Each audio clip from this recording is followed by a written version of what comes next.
হযরতে হুসাইন তার সন্তানটাকে বিবির হাতে নিয়ে ডাক দিয়ে বলতেছে, বিবি রে, তুমি তো তোমার সন্তানটাকে পানি পান করানোর জন্য দিয়েছিলা। হ্যাঁ বিবি, আমি তোমার সন্তানটাকে এই যে দেখো চিরতরে পানি পান করায় নিয়ে আসছি, আর কোনোদিন তোমাকে পানি পানি বলে তোমাকে বিরক্ত করবে না। সন্তান দুনিয়ার থেকে বিদায় নিয়ে চলে গেলে হযরতে হুসাইন রাদিয়াল্লাহু তাআলা আনহু বিবির থেকে বিদায় নিয়ে চলে আসলেন কারবালার প্রান্তরে। যুদ্ধ তুমুল বেগে শুরু হয়ে গেল। হুসাইন রাদিয়াল্লাহু তাআলা আনহু যেই দিকে যায় সেই দিক থেকে কাফেররা সরে যেতে লাগলো। কারণ কি কেউ এটা চাইতেছিল না যে আমার হাতে নবীর নাতির হত্যা হোক। সেই জন্য সকলেই হযরতে হুসাইন যেই দিকে যায় সেই দিক থেকে সরে যেতে লাগলো। হযরতে হুসাইন রাদিয়াল্লাহু তাআলা আনহু এক পর্যায়ে ফোরাত প্রান্তর খালি করে ফেললো। ফোরাত নদীতে নেমে পানি অঞ্জলি দিয়ে যখন পানি পান করার জন্য পানি উঠালেন, যখন পানি মুখের মধ্যে দিবেন তখন ওনার মনে পড়ে গেল, হায়রে, এই পানির জন্য একটু পূর্বে আমার কলিজার টুকরা সন্তান দুনিয়ার থেকে বিদায় নিয়ে চলে গেছে, তার মুখের মধ্যে আমি একটু পানি দিতে পারি নাই। এই পানির জন্য মুসলমান 40 জন পুরুষ দুনিয়া থেকে বিদায় নিয়ে চলে গেছে, তাদেরকে আমি পানি পান করাইতে পারি নাই, তাহলে কিভাবে আমি এই পানি পান করব? এই জন্য উনি আর পানি পান না করে আবার যখন যুদ্ধের ময়দানে চলে আসেন, জোরআন বিন তামিম শারিকি নামে এক কাফের হযরতে হুসাইন রাদিয়াল্লাহু তাআলা আনহুর ঘাড়ের মধ্যে প্রথম আঘাত করে। আর জুমার নামাজ আদায় করার উদ্দেশ্যে সকলকেই আগে আগে মসজিদে আসার তৌফিক দান করেছেন, সেই জন্য সবাই বলি আলহামদুলিল্লাহ। লক্ষ কোটি দরুদ ও সালাম বর্ষিত হোক বিশ্বমানবতার মুক্তির দিশারি হযরত আহমদ মুস্তাফা মুহাম্মদ মুজতবা সাল্লাল্লাহু আলাইহি ওয়াসাল্লামের প্রতি। সকলে একবার বলি সাল্লাল্লাহু আলাইহি ওয়াসাল্লাম। মুহতারাম হাজিরিন, আজকে 10 মুহররম 1448 হিজরি। মুহররমের 10 তারিখ ইতিহাসের পাতায় মুসলমানদের জন্য খুবই গুরুত্বপূর্ণ একটা দিন। আল্লাহ পাক রব্বুল আলামিন আসমান জমিন যেদিন থেকে সৃষ্টি করছেন ওই দিন থেকে আল্লাহ পাক রব্বুল আলামিনের কাছে মুহররম মাসের একটা গুরুত্ব আছে। আর এই মুহররম মাসের 10 তারিখে বিভিন্ন ঘটনা সংঘটিত হওয়ার কারণে এই 10 তারিখটা মুসলমানদের কাছে চিরস্মরণীয় হয়ে আছে। আর মুসলমানরা সবথেকে বেশি যে ঘটনাকে কেন্দ্র করে এই মুহররমের 10 তারিখকে মনে রেখেছে সেটা হচ্ছে যে নবীর দৌহিত্র আদরের নাতি হযরতে হুসাইন রাদিয়াল্লাহু তাআলা আনহু এই দিনে কারবালার প্রান্তরে মর্মান্তিকভাবে শাহাদাত বরণ করেন। মুসলমানদের হাত থেকে ক্ষমতা নেওয়ার জন্য বা মুসলমানদের থেকে খেলাফত ধ্বংস করার জন্য কাফের বেদিন মুশরিক বা ইহুদি খ্রিস্টানরা অনেক আগে থেকেই চেষ্টা চালিয়ে যাইতেছে। রাসূল সাল্লাল্লাহু আলাইহি ওয়াসাল্লাম দুনিয়া থেকে বিদায় নিয়ে চলে যাওয়ার পরে হযরতে আবু বকর সিদ্দিক প্রথম খলিফা হন। এরপরে 2-2.5 বছর খেলাফত চালানোর পরে হযরতে উমর ফারুক রাদিয়াল্লাহু তাআলা আনহু খেলাফতের দায়িত্ব পালন করেন। আর রাসূল সাল্লাল্লাহু আলাইহি ওয়াসাল্লাম বলেন উমর রাদিয়াল্লাহু তাআলা আনহু সম্পর্কে যে উমর রাদিয়াল্লাহু তাআলা আনহু হচ্ছে ফিতনার দরজা। এর মানে হচ্ছে যে হযরত উমর রাদিয়াল্লাহু তাআলা আনহুর খেলাফতের সময় থেকেই পুরা পৃথিবীব্যাপী বা মুসলমানদের মধ্যে ফিতনা ছড়িয়ে পড়তে থাকবে। মুসলমানরা যে ঐক্যবদ্ধভাবে চলাফেরা করতেছে এর মধ্যে ফাটল সৃষ্টি হবে। তো এই ফাটল সৃষ্টি করার মধ্যে যারা সবথেকে বেশি ভূমিকা রেখেছে এরা হচ্ছে ইহুদিরা, আর বর্তমানে যারা শিয়া আছে এরা। আব্দুল্লাহ ইবনে সাবা নামক এক মুনাফিক সে কিছু লোক নিয়ে একটা দল গঠন করেছিল বা একটা বাহিনী গঠন করেছিল, যে হজরত উমর রাদিয়াল্লাহু তাআলা আনহুর পরে যখন ওসমান রাদিয়াল্লাহু তাআলা আনহু খিলাফতে বসেন, তারা এটাকে মেনে নিতে পারতেছিল না, যার কারণে বিভিন্ন বিদ্রোহ করে এই গোষ্ঠীর লোকেরা বা এরা হজরত উসমান রাদিয়াল্লাহু তাআলা আনহুকে কোরআন তেলাওয়াতরত অবস্থায় তাকে শহীদ করে দেয়। এই শহীদ করে দেওয়ার পরে তারা হজরতে আলী রাদিয়াল্লাহু তাআলা আনহুর কাছে গিয়ে উসমান হত্যার বিচার চায়। যারা হত্যা করে তারাই আবার উসমান হত্যার বিচার চায় কার কাছে গিয়ে? আলী রাদিয়াল্লাহু তাআলা আনহুর কাছে গিয়ে। আলী রাদিয়াল্লাহু তাআলা আনহু তখন খলিফা। তো হজরত আলী রাদিয়াল্লাহু তাআলা আনহু বলেন যে একটা হত্যার বিচার করতে গেলে অবশ্যই যে হত্যা করেছে তাদেরকে চিহ্নিত করতে হবে, হত্যাকারীদেরকে খুঁজে বের করতে হবে, কারণ হত্যাকারী খুঁজে না বের করা পর্যন্ত তো আর হত্যার বিচার করা যায় না। তো এই যে আবদুল্লাহ ইবনে সাবা, এই মুনাফিকের গোষ্ঠী কি করলো? দামেশকে হজরত উমাইয়া রাদিয়াল্লাহু তাআলা আনহু তখন উনি যখন খেলাফতের দায়িত্ব মানে গভর্নর হিসেবে দায়িত্ব পালন করতেছে, তো এই তার কাছে মুয়াবিয়া রাদিয়াল্লাহু তাআলা আনহুর কাছে পত্র লেখলো যে হজরতে আলী উসমানকে হত্যা করেছে, যার কারণে সে উসমান হত্যার বিচার করতেছে না। তারাই হত্যা করলো, তারাই আবার আলীর কাছে গিয়ে উসমান হত্যার বিচার চাইল। যখন হজরতে আলী রাদিয়াল্লাহু তাআলা আনহু বললেন যে হত্যাকারী বের করা পর্যন্ত তো রায় দেওয়া যাবে না বা কোনো বিচার কার্য করা যাবে না, তখন তারাই আবার হজরতে মুয়াবিয়ার কাছে গিয়ে বিচার চাইল যে আলী উসমানকে হত্যা করছে, না করলে বিচার কেন করে না। তো হজরত মুয়াবিয়া রাদিয়াল্লাহু তাআলা আনহু আলী রাদিয়াল্লাহু তাআলা আনহুর কাছে পত্র লিখলেন যে আপনি যত দ্রুত পারেন উসমান হত্যার বিচার করেন। তো হজরতে আলী রাদিয়াল্লাহু তাআলা আনহু চিঠির উত্তরে বললেন যে চাইলেই তো আর হত্যার বিচার করা যায় না, আগে যারা হত্যা করছে তাদেরকে খুঁজে বের করতে হবে, এরপরে বিচার করতে হবে। এই চিঠির উত্তর পেয়ে মুয়াবিয়া রাদিয়াল্লাহু তাআলা আনহু, ওই যে মুনাফিকরা বলল যে আলী হত্যা করছে যার কারণে বিচার করতে চাইতেছে না, তো উনি মনে করলেন যে আসলেই মনে হয় এরকম কোনো ঘটনা ঘটছে, না হলে বিচার করার আশ্বাস না দিয়ে কেন এরকম উত্তর দিল। যার কারণে দামেশকে থেকে মুয়াবিয়া রাদিয়াল্লাহু তাআলা আনহু নিজেকে খলিফা হিসেবে ঘোষণা দিয়ে দিল। এইদিকে হজরত আলী রাদিয়াল্লাহু তাআলা আনহু খলিফা, ওইদিকে মুয়াবিয়া রাদিয়াল্লাহু তাআলা আনহু নিজেকে খলিফা হিসেবে দাবি করে বসল। এই বিদ্রোহীরা একটা সময় হজরতে আলী রাদিয়াল্লাহু তাআলা আনহুকেও দুনিয়া থেকে বিদায় করে দিল। এরপরে পঞ্চম নাম্বার খলিফা হিসেবে হজরতে হাসান রাদিয়াল্লাহু তাআলা আনহু খিলাফতের আসনে বসলেন। কিন্তু খিলাফতের আসনে বসলে কি হবে? 6 মাসের বেশি উনি খিলাফতের দায়িত্ব পালন করতে পারেন নাই, কারণ তখন বিভিন্ন গোত্র এমনভাবে বিদ্রোহ করা শুরু করেছিল যে যদি তিনি ওই সময় খেলাফতের দায়িত্ব আঁকড়ে ধরে রাখতেন তাহলে মুসলমানদের মধ্যেই রক্তক্ষয়ী যুদ্ধ হতো, যেরকম যুদ্ধ সিফিন যুদ্ধের মধ্যে হয়েছে। অসংখ্য মুসলমানেরা সেই যুদ্ধের মধ্যে শহীদ হয়ে গেছে, একজন মুসলমান আরেকজন মুসলমানকে হত্যা করেছে। তো হজরতে হাসান রাদিয়াল্লাহু তাআলা আনহু মুসলমানদের মধ্যে যাতে আর কোনো রক্তক্ষয়ী যুদ্ধ না হয়, এজন্য তিনি নিজেই গিয়ে মুয়াবিয়া রাদিয়াল্লাহু তাআলা আনহুর কাছে নিজের খেলাফতের দায়িত্বটা ওনাকে দিয়ে দিলেন যে আমি খেলাফতের দায়িত্ব পালন করতে চাই না, আপনি খেলাফতের দায়িত্ব পালন করেন। তো মুয়াবিয়া রাদিয়াল্লাহু তাআলা আনহু দীর্ঘ 20 বছর মুসলমানদেরকে খেলাফতের দায়িত্ব পালন করেন।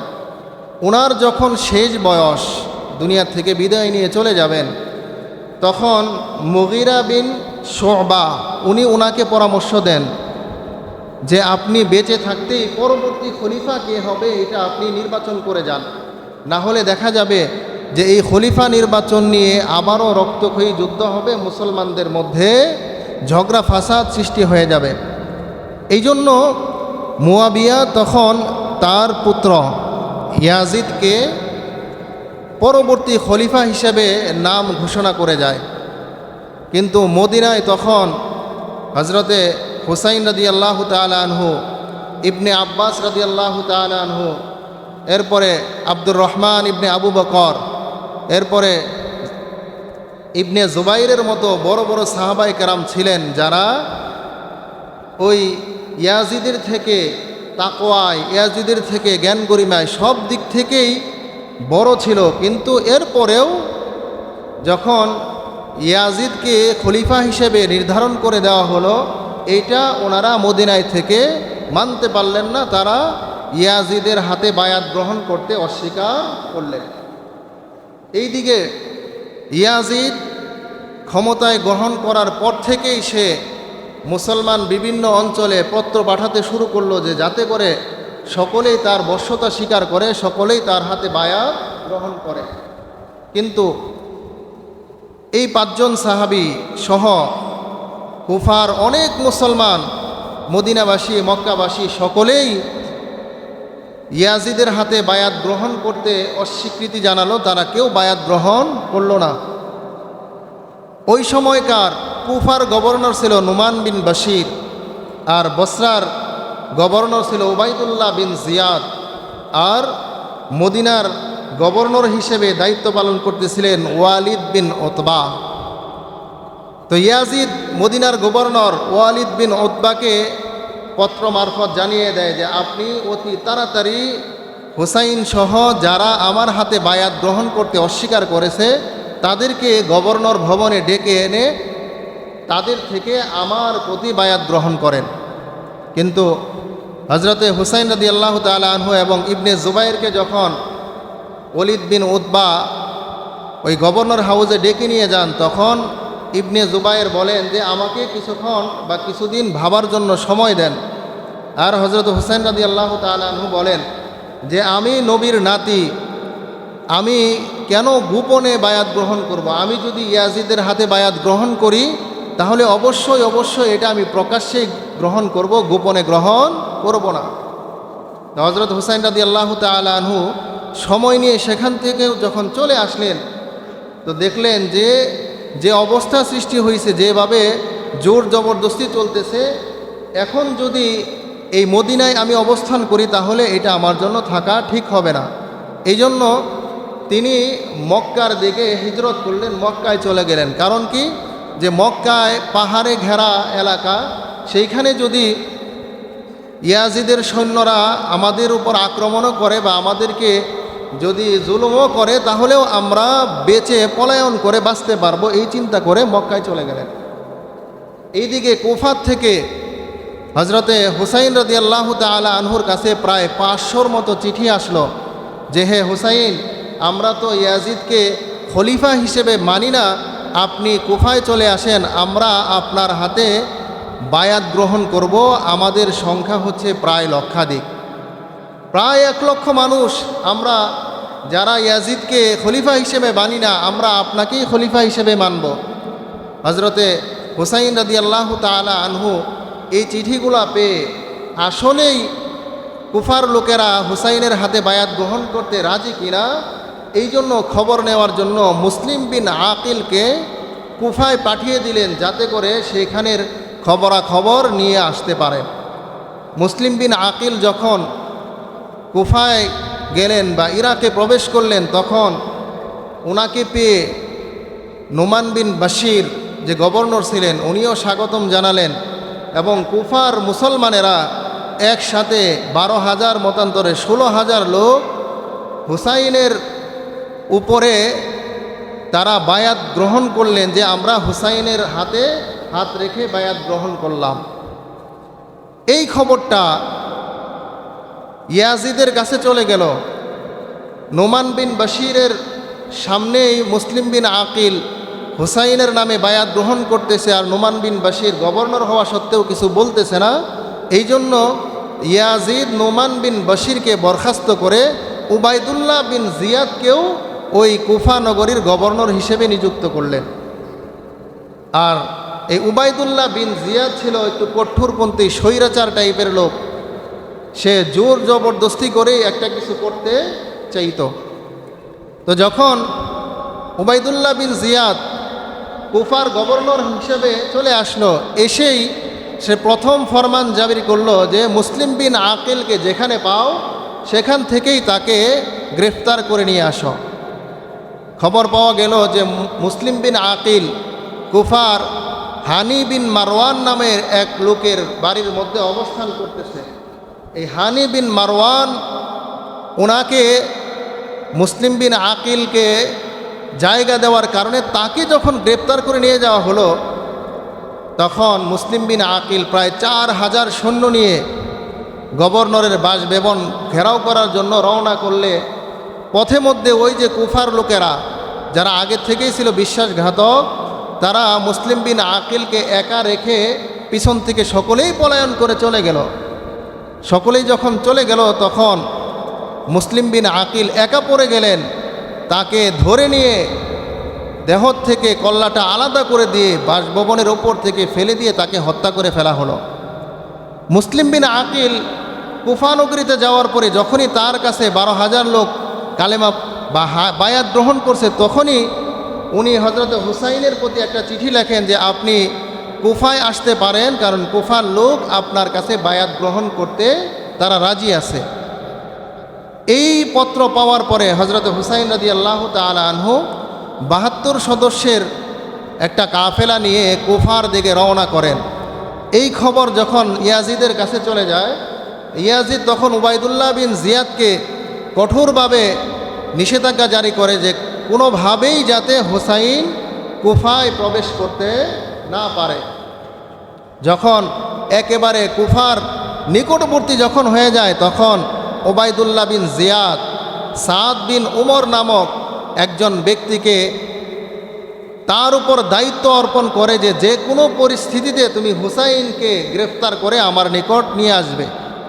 সাদ বিন উমর বারবার অস্বীকৃতি জানায় যে আমি নবীর নাতিকে কোনোভাবেই আমি গ্রেফতার করতে পারবো না। কিন্তু উবাইদুল্লাহ বিন জিয়াদ স্বৈরাচারী আচরণ শুরু করে। সে বলে তুমি যদি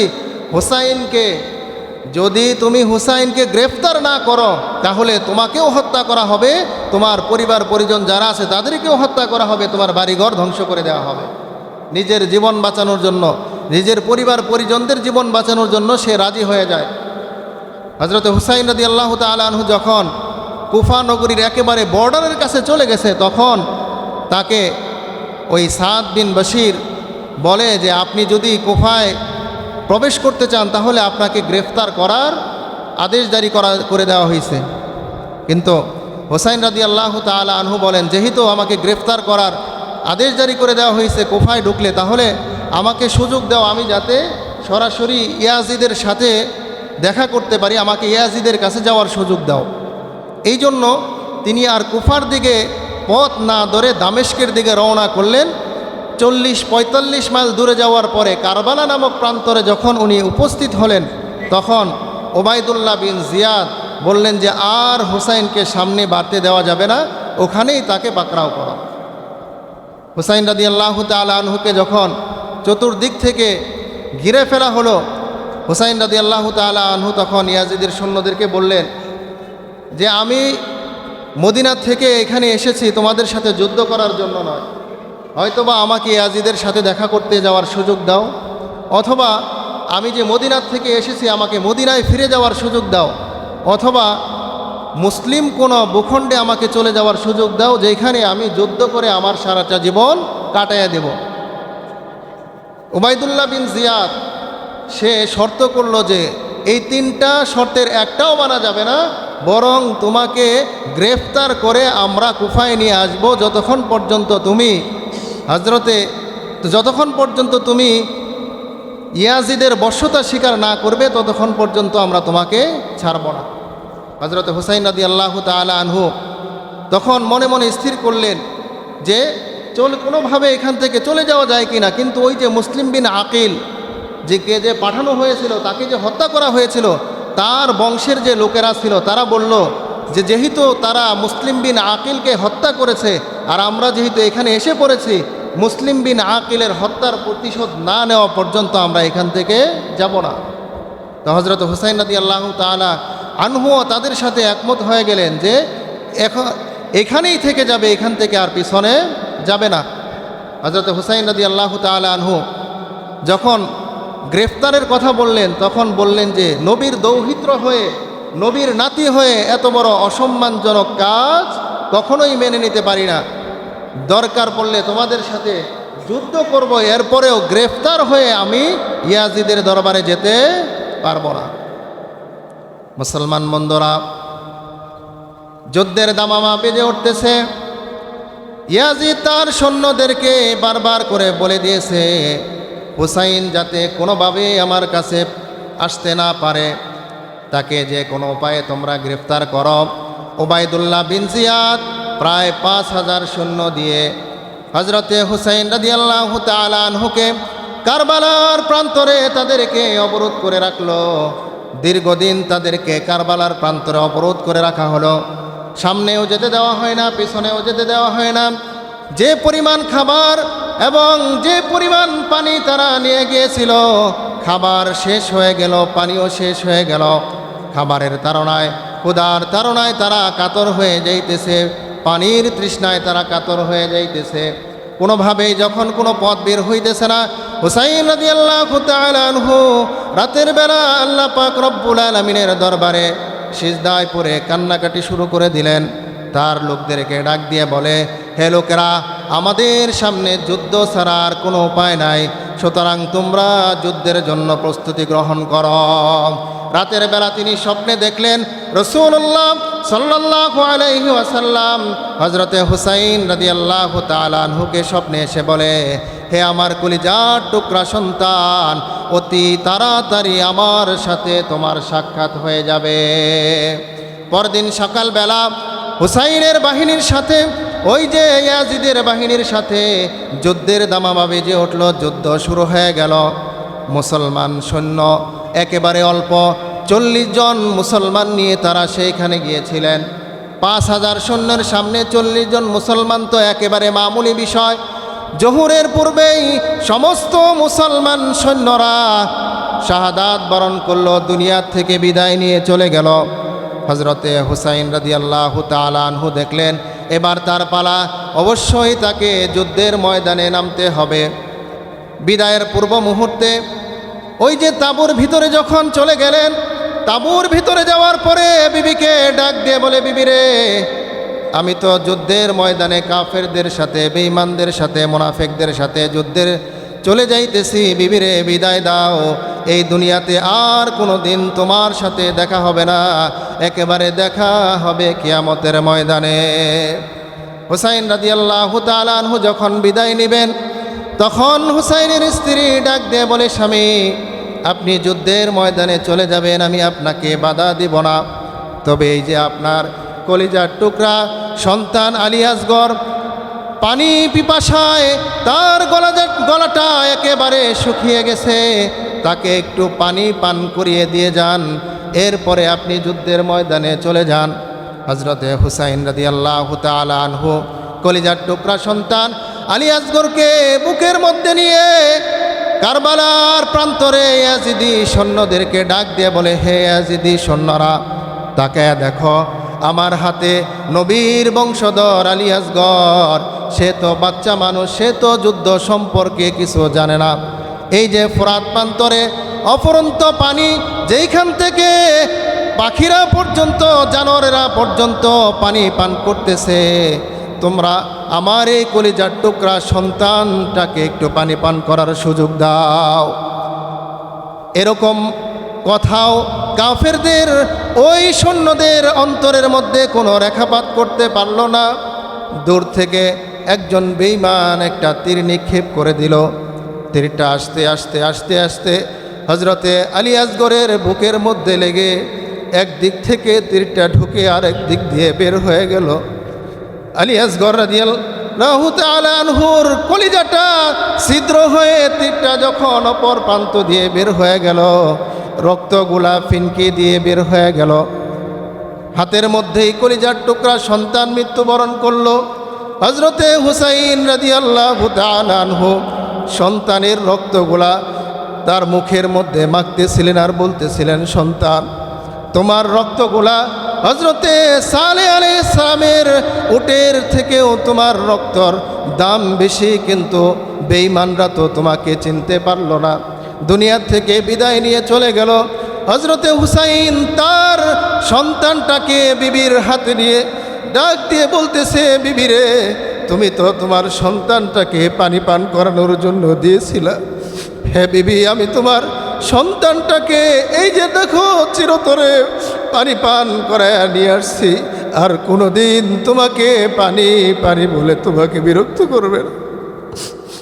সন্তান দুনিয়ার থেকে বিদায় নিয়ে চলে গেলে হজরতে হুসাইন রাদিয়াল্লাহু তাআলা আনহু বিবির থেকে বিদায় নিয়ে চলে আসলেন কারবালার প্রান্তরে।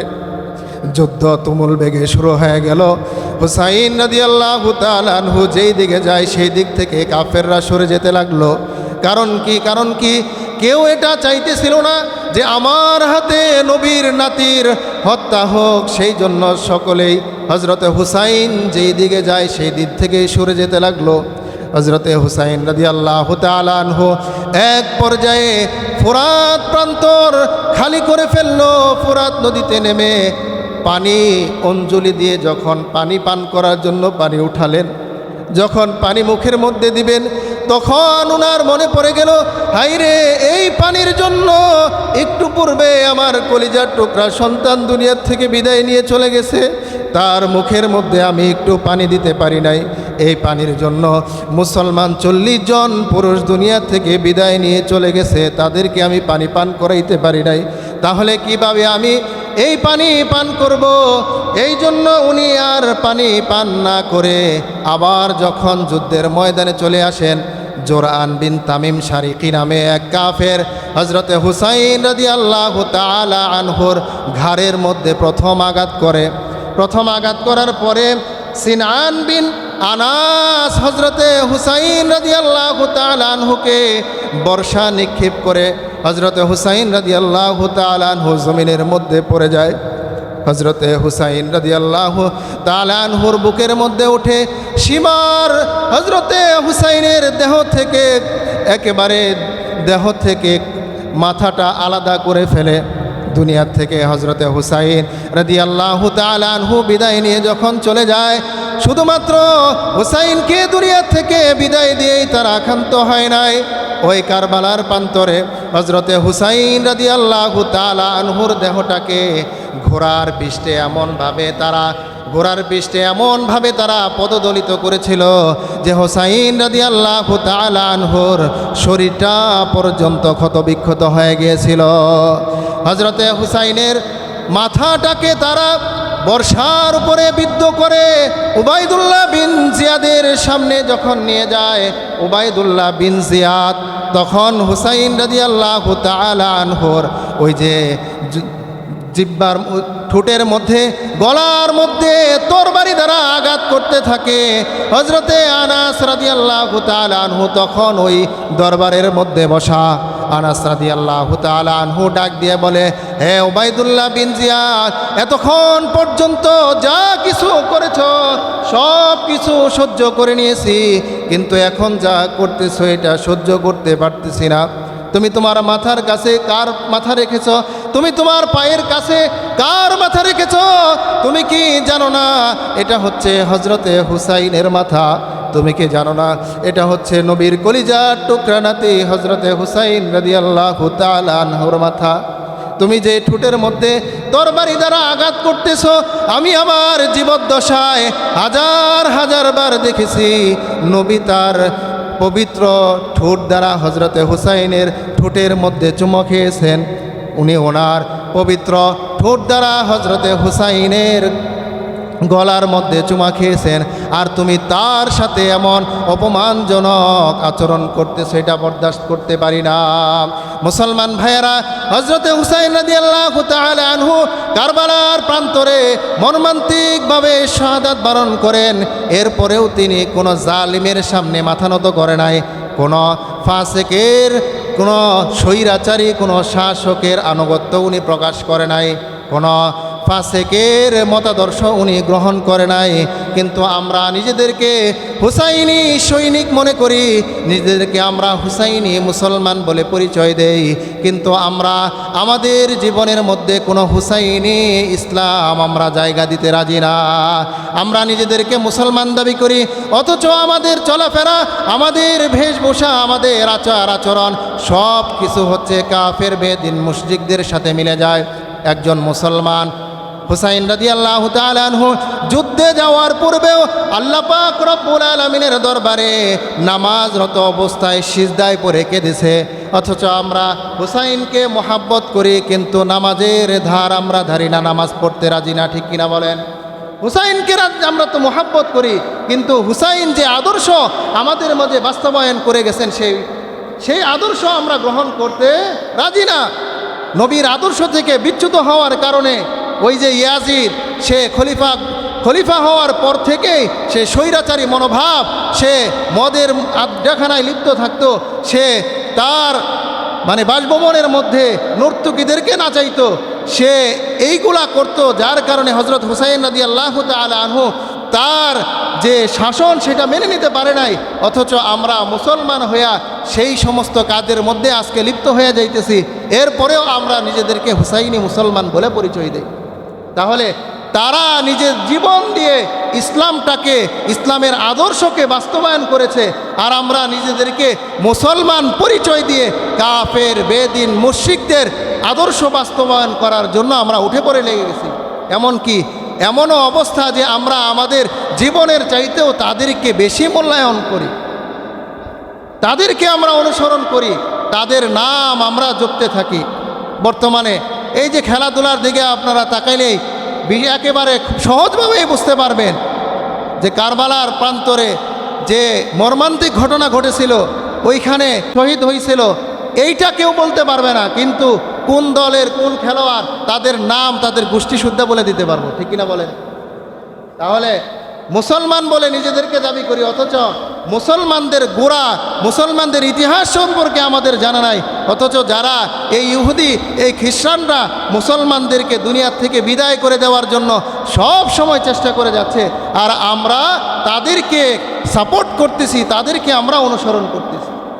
এমনও ঘটনা এই যে 2-1 দিনের মধ্যেই ঘটে গেছে, শুধুমাত্র এক দল আরেক দলকে সাপোর্ট করার কারণে বাড়ি ঘর পর্যন্ত ভেঙে দিতেছে।